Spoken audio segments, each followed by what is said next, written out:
Hi guys, Alan here in the shed again. Well, it's a fun-packed movie, this one. A lot of running, but it's not going to be boring. There's a considerable amount of rolling stock involved, and one thing or another. To me, it's enjoyable because the layout is now starting to work for me. The simplicity of it is working, and I'm starting to really enjoy my layout now because of the rolling stock I've got and the type of locos I've got and the type of filming I can do. It's stunning to me. Like I said, I'm starting to enjoy it now, and it's working for me. There's one particular scene I've got coming through the tunnel, and I'm going to do that. I'm going to put that on Facebook, and that was the moment. It said, yes, I've achieved it. Yeah, that particular one scene of the 66 Maritime pulling the container train is, and it's just coming through the tunnel on the top line, and it's spot on. So it's not a boring one. The amp meter's paying for itself. It's found a couple of faults, even after I sorted a fault, which you'll see in the film. And the other main thing I want to say is a very big thank you to Barry Davies for his kind words and comments. I'm sorry it upset you in one way, and then you're happy in another, if you understand. I mean, like you said, you've been through it, I've been through it, and there's a considerable amount of people who've been through it. And like you said, it's only goddamn model railways, for God's sake. You know, unbelievable. Anyway, so thank you, Barry. And I had quite a few comments come through from that, you mentioned in that. So I'd like you to watch this film because it's operationally good. It's like your layout, because I'm a fan of you, mate. I've learnt a lot from you. It's the little things, you know, like you've been doing with your crossovers and what have you, fixing them, and it's the little screw things, you know. The main thing is common sense to me, but it's the little things that make the difference. Just that little piece of knowledge, and you have helped me out in the past getting some traction tyres for the 66s, which I did and sorted. A big thank you for that. So once again, Barry, thank you. So moving on. Now this movie is longish, but like I said, you shouldn't get boring because there's a considerable amount going on, and you get to see a considerable amount of the layout, okay, in various things, and the progress I'm making slowly. I'm still waiting on bits from Scale Model Scenery, but saying that, this turned up, and this is the next little project I've got to do. So at the end of this film, I show you this in operation of 4 trains running, okay, and them trains are still on the layout now. I want to fit this and see what this says, running them 4 exact trains after this is fitted. And it's what they call a power pack, and it's in a fancy box as well, as you can see, you know, and it didn't come cheap, believe it or not, but that's the piece of kit that's in there. So when I looked at the instruction book, I panicked. I thought, what the hell have I got here? Oh my God. So that's the next movie, okay? to sort that out and everything else, and see if there is a difference. It's cost enough, it better had be, I hope so. But Jenny Kirk's got one, Peter Dixon has now got one, and I've got one. And I got to thank Peter Dixon for the, because we went alternate ways, as you've said in the last movie. You went the Power Pack first, and I went with the gauges. So now we've both got the same. So we've sort of been bouncing off each other, technically wise, in a way. And Jenny Kirk's been very happy with it. So as you'll see in this film now, what a short circuit does to a train. It does affect them, having short circuits. Now this new device will stop that instantly. It's that quick. Well, that's the plan anyway. So without explaining any more, I don't want to put too much into one film. This is the problem, because I advance so quickly I can't always keep up with my own filming. But just enjoy the movie. It's a good one, yeah. There's a little bit of everything in it. Oh, the last thing, there's always one last thing with me.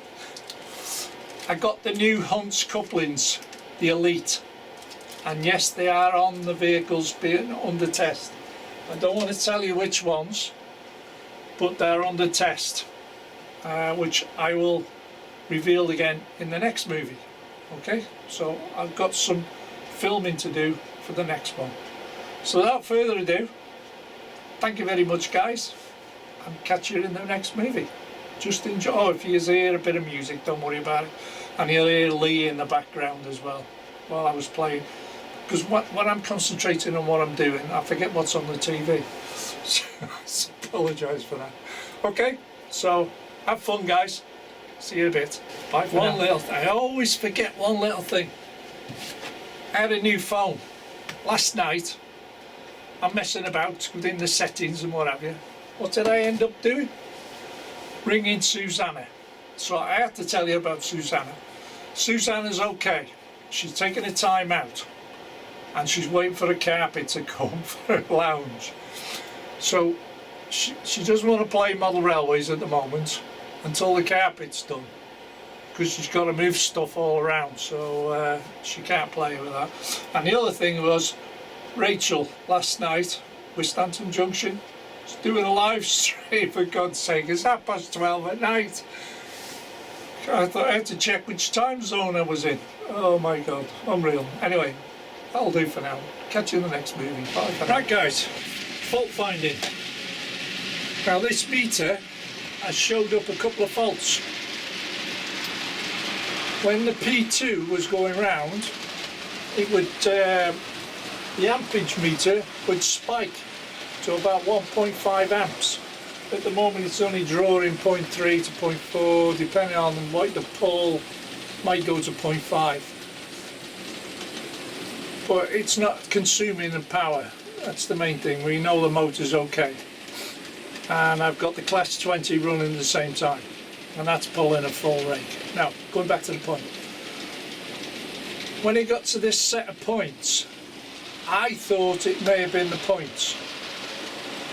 So I gets the old juice out with a scrubby brush, and a lot of muck come out of the frog, because I thought it was arcing in the frog.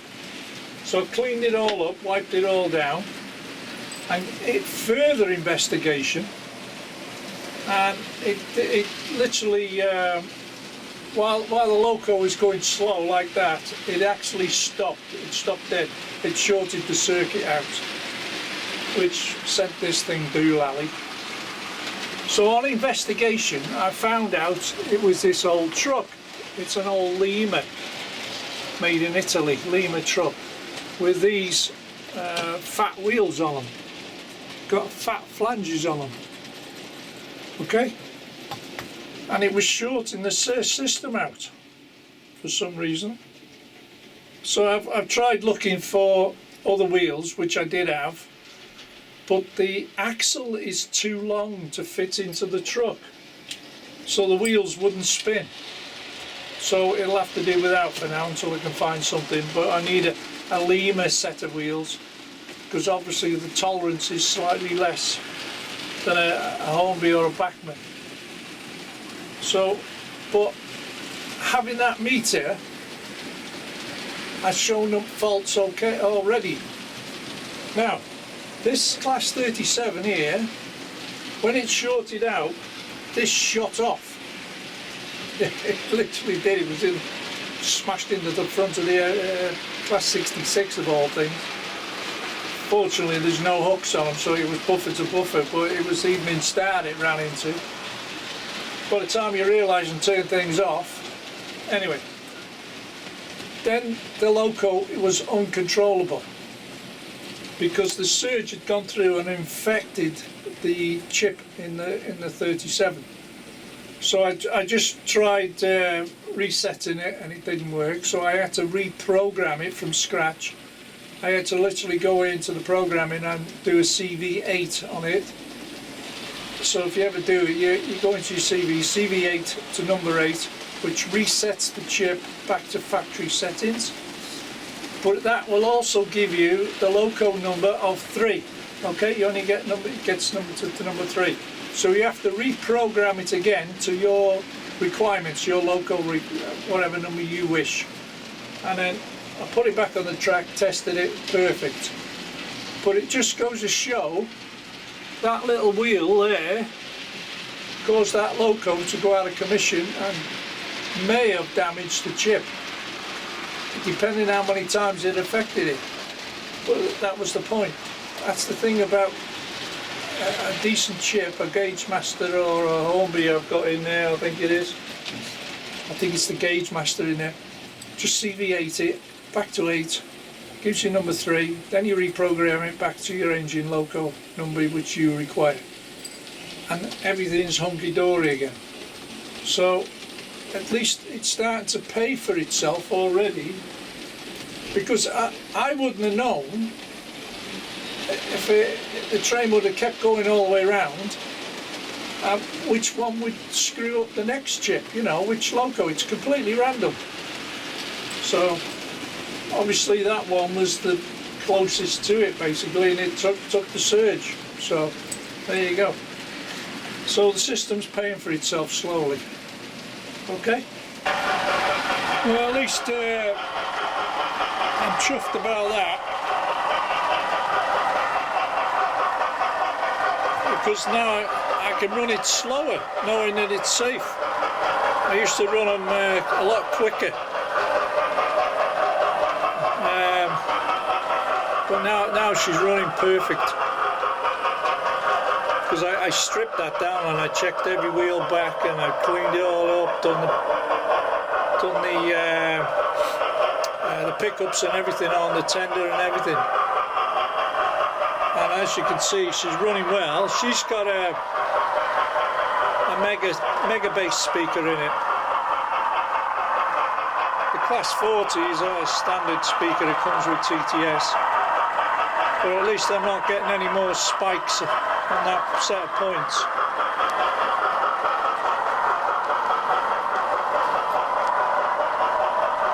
So I'm well chuffed on that.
That is a possible building on Anfield Road if I can, comes together.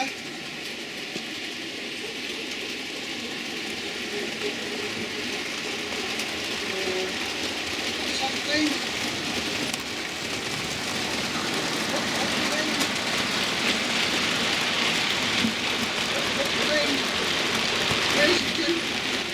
That needs a bit of handling there.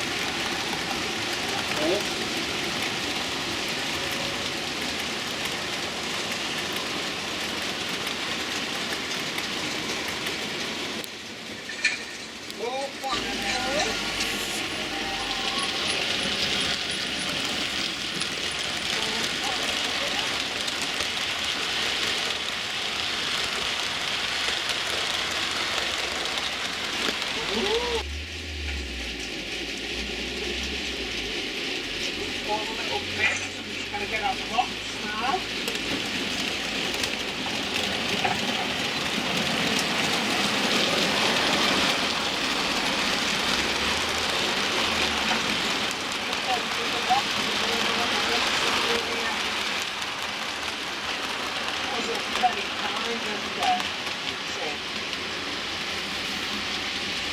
Much appreciate it. Oh yeah, another thing I will say is now, Jackie's been making the stuff for the campsite, she's making the tents.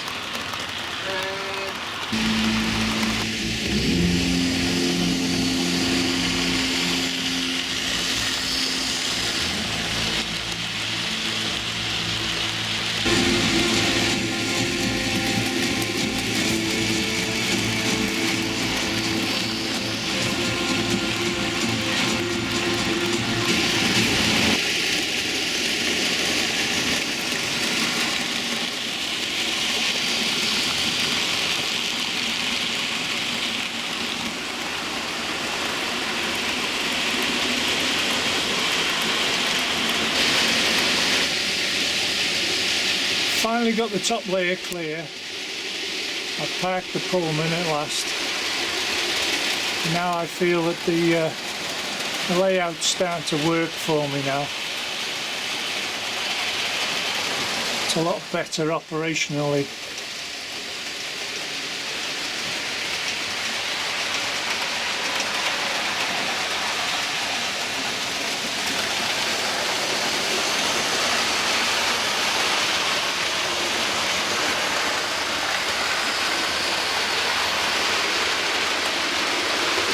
What I've done, I put a short piece of track in there,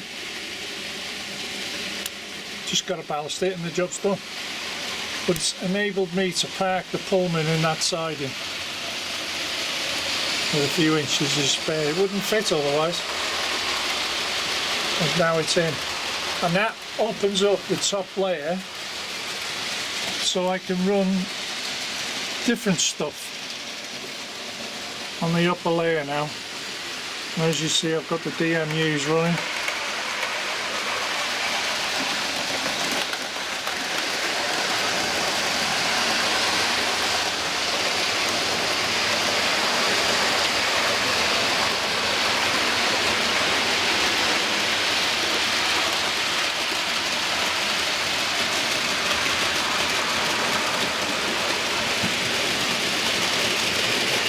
And on the lower layer, I've still got that little prairie running around. That's been going around for 2 hours now. But I got this one back out. It's got a ring field in that and it's going like a dream. The more you run it, the better it gets. So there we go. And there's the container base in operation. Show you I've got 4 trains running. What is it, 3/4 of an amp?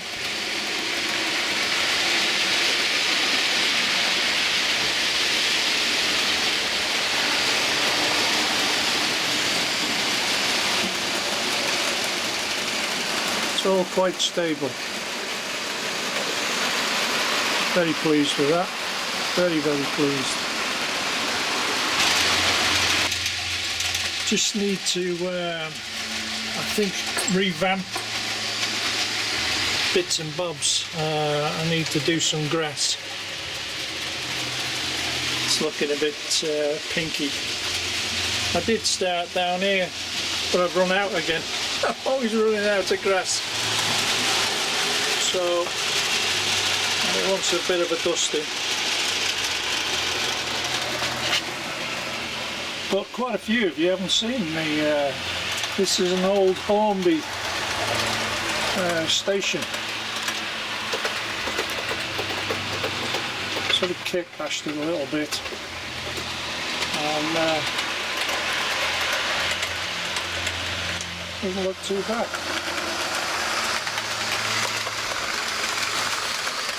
It needs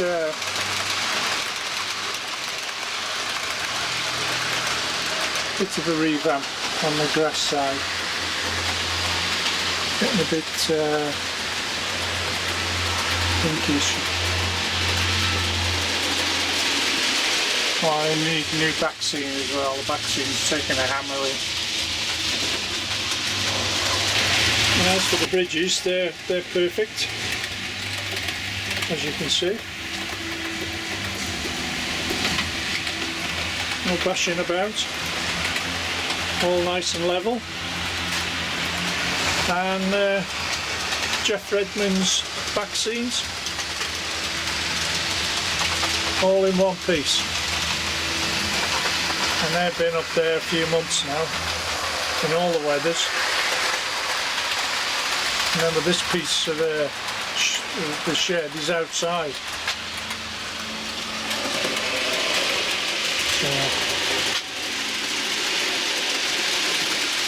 So it's not too bad.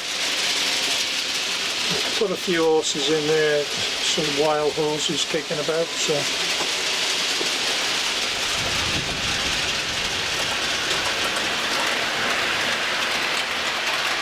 alright. Just wait for the other DMU, there we go.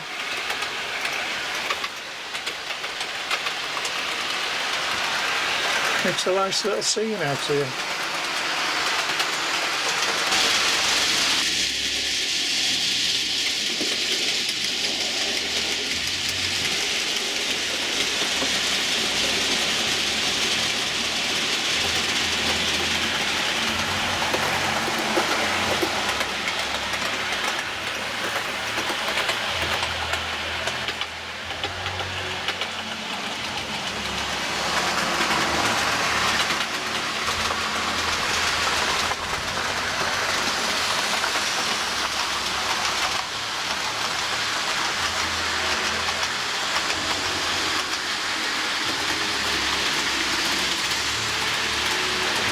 What I wanted to show you was I put Hunt's couplings on these 108s, put them on the both.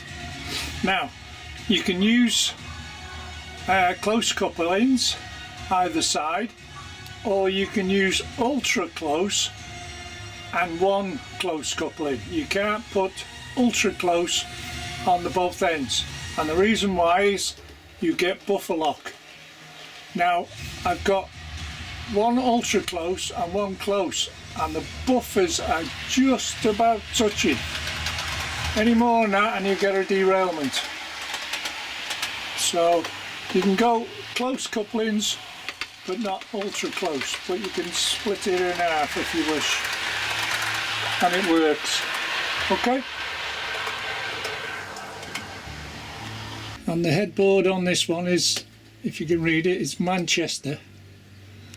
Yeah, on the white one, and the other end of the white one is Chester. So it's Chester to Manchester, or Manchester to Chester. And the other one, and the blue one, which is coming through now, is Sheffield to Doncaster on the blue one. Okay. I should imagine you could get a closer coupling if you took the buffers off. Like I said, it's not a bad fit, but you can't get it any closer than that. because of the buffers on the corners. But like I said, you've got one ultra close and one close, and that's the best you can get out of that, unless you take the buffers off. Okay.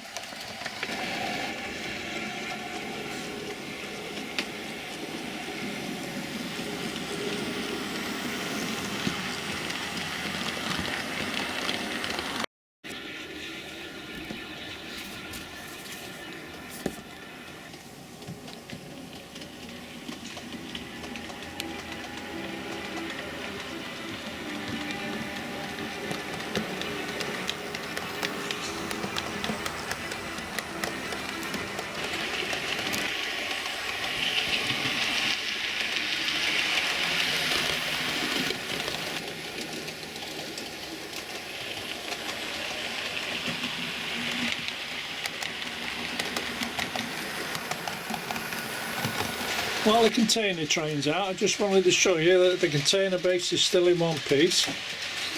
All the paper's still stuck. Okay. I'll take you from here to there. As you can see, there's no problems. Now, to prove my point, these on here and on there, that's on with double-sided tape. Okay. All that, and see these back seams here, which is outside, that's all double-sided tape. Okay, and what I did is put double-sided tape. Well, I just taped the top, to be honest, just to protect that edge a little bit. But that's all double-sided tape on there, on that back seam. And got a leaf here, see? Just got to watch the debris out here when I start running. So here's the container train.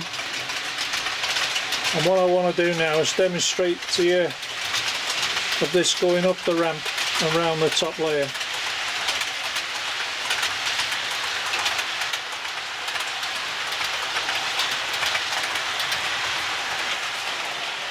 So next time round, we'll be going up the ramp, around the top layer. So there's the controls down there. Okay, so I won't be touching them. Ampage wise,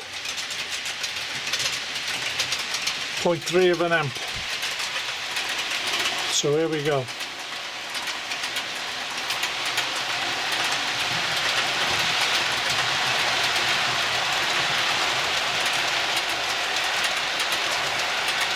Again, all on Hunt's couplings.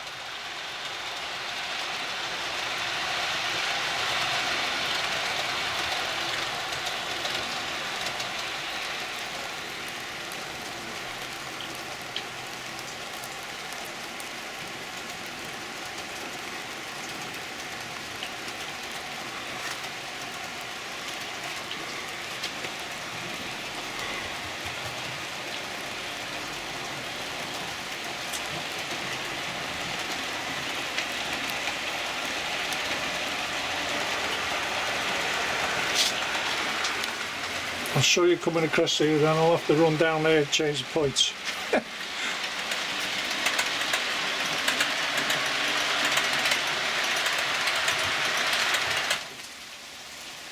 Now, that is stopped there for a reason. Because the points are open at the top of the ramp, this section of track is now dead. And this is the way I've wired the system up. Okay? So I'll go down there now and I'll stand at the other end and flick the points without touching the control and watch. These are the points at the top of the ramp. Okay. There's the train still on the bridge. All I do is flick that point and there she goes. Now there was a reason I did this in the first place when I had the internal sections. If I turn points there at this intersection there, as well as this intersection here, that made the top layer dead outside. So when it was a weather related day, I could isolate the top layer from the power. Okay? What I should have done was put it on the outer line, but it'll do on there. And it's the same thing there. When I changed them points there, it isolated that section of track outside. Okay? And the power is there. Alright? There is no bus wires. That's where it's powered up. Now going down there, it's relying on all the fish plates up to the lift up. Okay? And then it relies on the power from this side of the track to carry it on. Like that. Okay? Because Tim at Family Model Railway was trying to explain to him, but it's easier physically to show you. But now I've demonstrated that, I hope he understands how I isolate the outer track in adverse weather conditions when I'm running. But that was mainly for the internal section, which I haven't got now. And because I've got this cover on the outside, I don't suffer from that sort of problem anymore. But still I can isolate that section of track. Okay? And the other thing I've done is I've put these two 108s, DMUs in there. And I've still got plenty of space. Well, in fact I can put small ones in here. I've got space for a large engine in there, and I've got for the small Prairie can fit in there, no problem. So I'm doing alright on space at the moment. Okay. And in fact I can have the small Prairie running. There she goes.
I really like this shot here.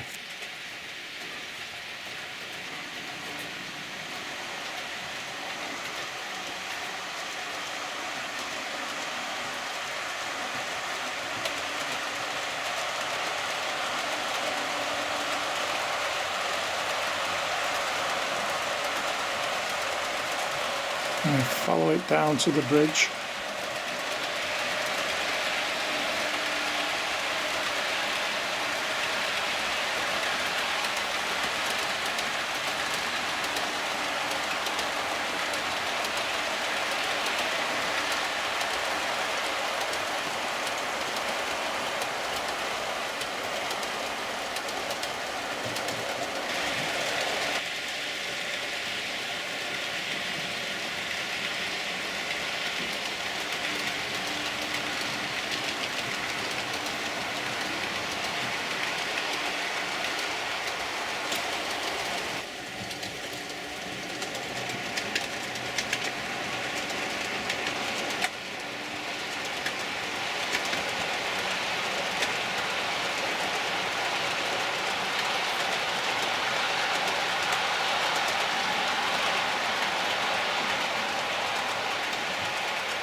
sorry I had to turn you off, but I have to change the points. If I had a, what's it called, a Wi-Fi controller, it wouldn't be so bad.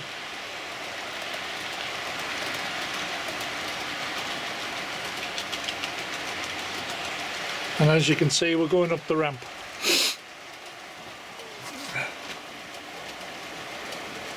And actually that is on speed step 5. There's no issue with these tankers, they're very, very light.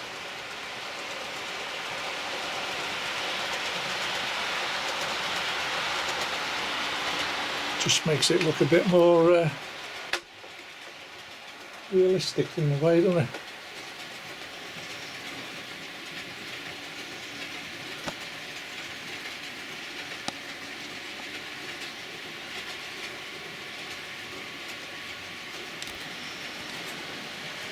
So there she is. Just bear with me while I stop the train and change the points. There you go. Going up to speed step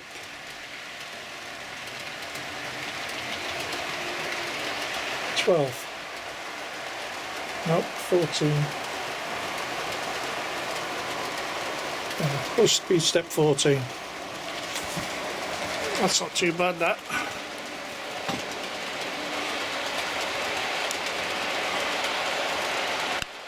Because these 66s are not a particularly fast loco.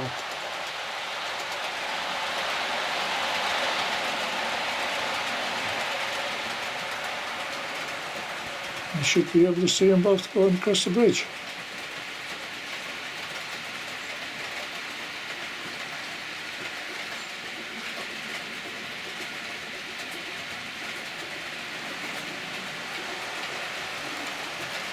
And with a bit of luck, she should pop out there.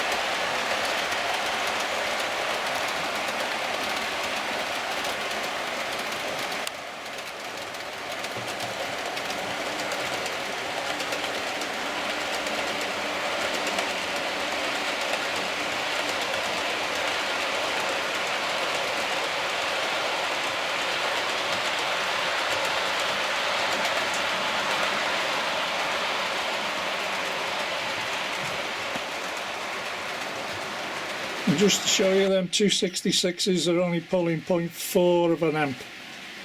I remember 2.2, 2.5 is the powering up of the circuit, so they're running extremely well. Right guys, decided to have a bit of an industrial day, as you'll see.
Bear with me a few seconds.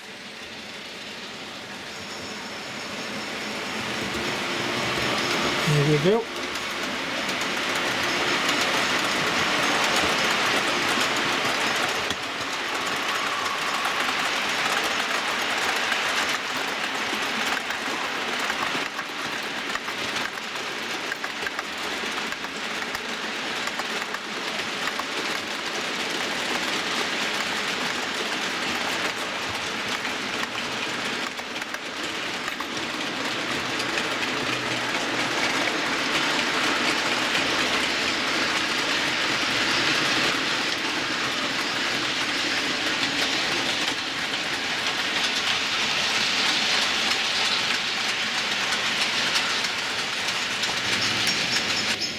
Try it from this way now.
The thing I'm trying to show you is I got 4 Class 66s, 3 are Bachmann and 1's a Hornby, and they're pulling 0.6 of an amp. Now you can't moan at that, can you? Not when it takes 0.2 to 0.3 to power the circuit up. So they're all 4 of them are running on fresh air, so they're perfect to me, them engines. And I'm 13 volts, so we'll see what happens when the new power pack comes. But that's what I'm running up to now.